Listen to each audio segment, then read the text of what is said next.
Hi, 8th graders and parents. This is lesson 2 for module 6, and we're trying to derive and interpret this equation y equals mx plus b. So the I can statement says I can derive the equation for a line in the form y equals mx plus b given the slope of a line and a point. So go ahead and look at the Spark Your Learning. It says based on data from a science experiment, Sierra graphs lines A, in the middle here, the red one, B, the blue, and C, the green one. Compare the lines. How are the graphs the same and how are the graphs different? So go ahead and think about that. Write down all your observations. They show you here that it might be helpful to have a table. Then you can do the turn and talk if you'd like. What would be the equation of a line that passes through the origin and the point 1, negative 2? So go ahead and think about those things. When you're finished, we'll go on to the build understanding. All right, so let's look at the build understanding. The y-intercept of a graph is the y-coordinate of the point where the graph crosses the y-axis, or the value of y when x equals 0. So at that point, you're going to have an ordered pair that looks something like this. You would have x is going to equal 0, and then you have some other number wherever that line, for example, in these, you can see that B crosses at 2, A crosses at 0, and C crosses at negative 2. So in any of those, you would have, for example, 0, 2, or 0, 0, or 0, negative 2. The x value is always 0, and then wherever the line is crossing that y-axis, that will be the y-coordinate for that point of the y-intercept. So then they tell you a line that passes through the origin can be represented by the equation of the form y equals mx. And you've looked at that a little bit before. So let's look at A. Consider a line with a slope m, and they're using m as the variable for the slope in this. You'll see when we get down here the slope intercept form, and the y-intercept b, and they're using that b value for that y-intercept. So in this case, this would be b, 0 would be b, and negative 2 would be b. So that's what they're asking you to do here. Write the ordered pair that represents the y-intercept. So instead of having a value here, what would you do if you're using that letter b as your y value? So that's basically the question they're asking there. And then they say recall that slope is rise over run, or the ratio of change in y to the change in x. They want you here to complete this equation for the slope m of the line using the point from part A, this point that you figured out here,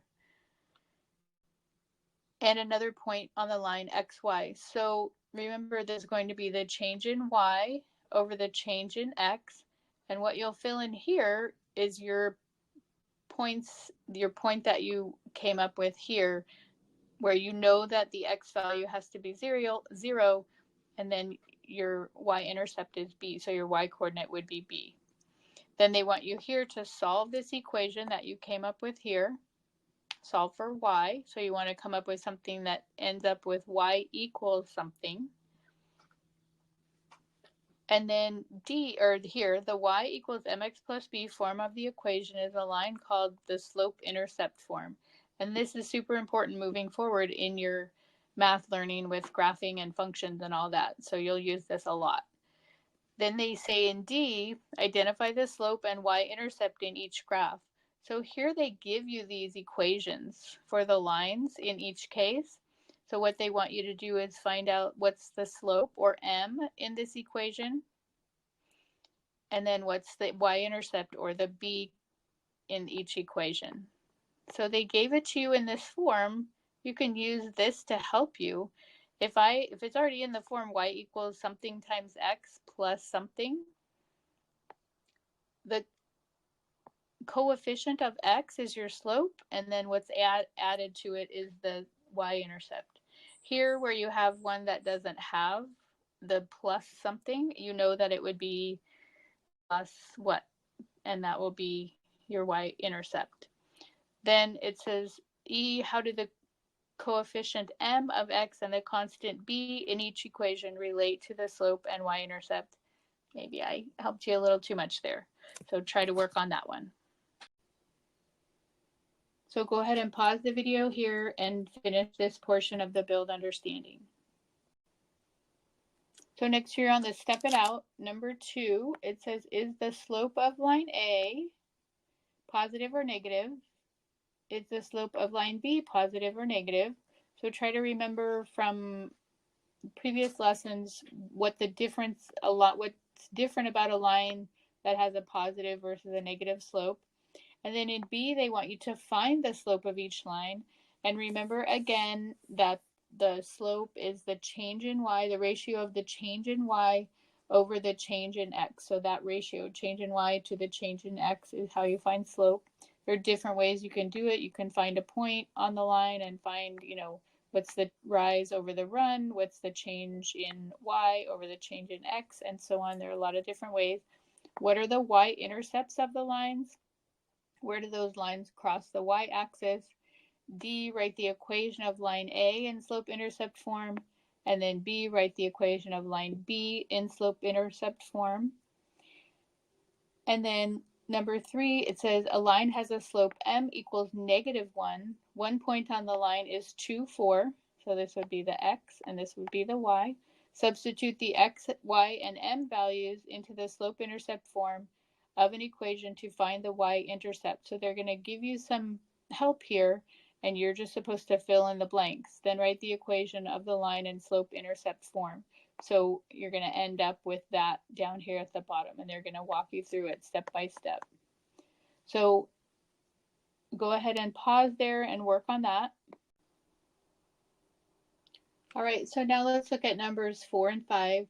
Here they tell you they're talking about linear functions, and they're also going to give some information about nonlinear functions. So they say linear functions contain only points that lie on a straight line. So that makes sense, linear. Some examples of nonlinear functions, they give you those here. Solve each equation for y, then determine whether the function is linear or nonlinear. So again, they're asking you to solve for y. So you want it to end up something like y equals something, something, something, and see if it's a linear or nonlinear function. And you can use these examples here that are nonlinear to help you determine whether, when you solve for y in these, whether or not those are linear or nonlinear. So let's look at this also. The equation of any line can be written in the form y equals mx plus b. The graphs of functions whose equations cannot be put into this form are not straight lines. Such functions are called nonlinear functions. The other help they give you here is this diagram. So they give you an equation up top here, 2y equals 14x plus 6. So that looks a little different than the y equals mx plus b form, but they show you can divide both sides by 2 and end up with an equation that looks like what they're talking about as far as the slope-intercept form. So that is a linear equation. Then down here, 2xy equals 36. They divide both sides by 2 and end up with xy equals 18. Then divide both sides by x to get y by itself on one side of the equal sign, and they have y equals 18 over x, so that's a nonlinear equation. So that's maybe helpful as well when you're trying to solve these problems. So let's look at number 5. It says nonlinear functions contain points that do not lie on a straight line with the other points. For example, the formula for the area of a square, a equals s squared, is nonlinear because it contains the points 1, 1, 3, 9, 4, 16, and so on, which do not lie on a straight line.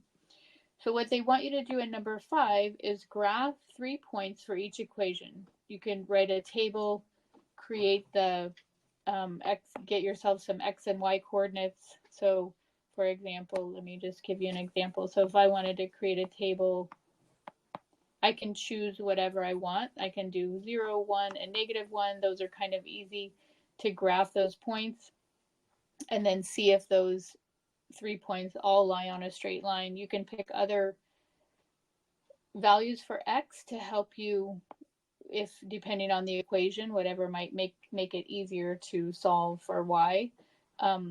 So that would be my advice there, to do that. Pause the video, finish that, and then you can go on to the check understanding and see how well you're doing. If you complete the check understanding and you feel good about it, then you can go ahead and do this on your own independently. If you need more practice, do some of the problems here in the homework, and then always do the test prep and spiral review. So that's it for this lesson. We'll see you in the next one.